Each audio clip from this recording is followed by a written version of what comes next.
કેમ છો? મજામાં. સુવાક્યની દુનિયામાં, સુવિચારની દુનિયામાં આપનું સ્વાગત છે. મારા મિત્રો એવું કહેવાય છે કે આપણે ક્યાં જવું છે તેની ખબર તો હોવી જ જોઈએ. આ જ વાતને સુવિચાર તરીકે મેં લખ્યો છે. આજનો જે સુવિચાર છે તેનો વિષય છે લક્ષ્ય, ધ્યેય, ગોલ્સ. જેમ પ્રવાસ માટે ગંતવ્ય જરૂરી છે તેવી જ રીતે જીવન માટે લક્ષ્ય જરૂરી છે. મારા મિત્રો, વાત ખૂબ જ સરળ છે, ખૂબ જ મહત્વની છે.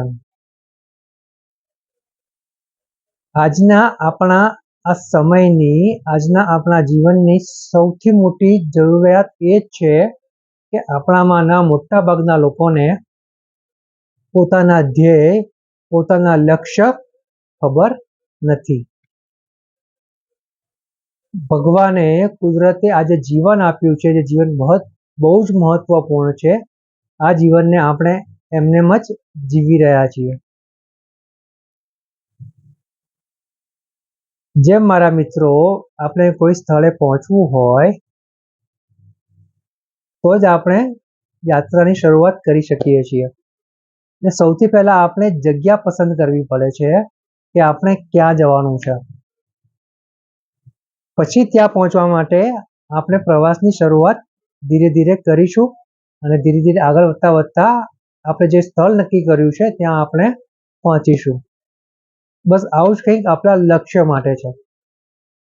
જો આપણે આપણા જીવનમાં ને આપણા જીવન માટે કોઈ એવા લક્ષ્ય બનાવીએ કે જે લક્ષ્ય થકી આપણે આ સમાજનું કંઈ સારું કરી શકીએ, દેશનું સારું કરી શકીએ,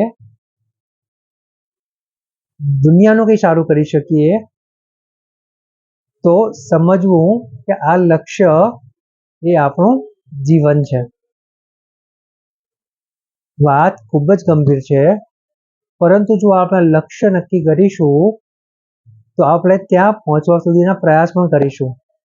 અને આ પ્રયાસ એવા સારા અને સાચા રસ્તે હોવા જોઈએ કે જેથી કરીને આપણે જ્યારે એ લક્ષ્યને પ્રાપ્ત કરીએ ત્યારે આપણે ખૂબ બધો સંતોષ થાય, ખૂબ બધો આનંદ થાય.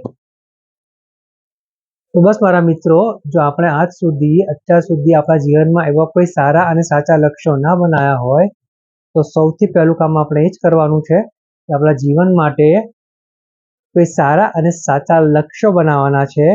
અને જેમ પ્રવાસ માટે ગંતવ્ય જરૂરી છે તેમ આપણે આ જીવનને જીવવા માટે તે લક્ષ્ય જરૂરી છે. એટલે લક્ષ્ય સુધી પહોંચવાનું, સારા અને સાચા રસ્તે પહોંચવાનું એ આપણું કાર્ય છે. Thank you.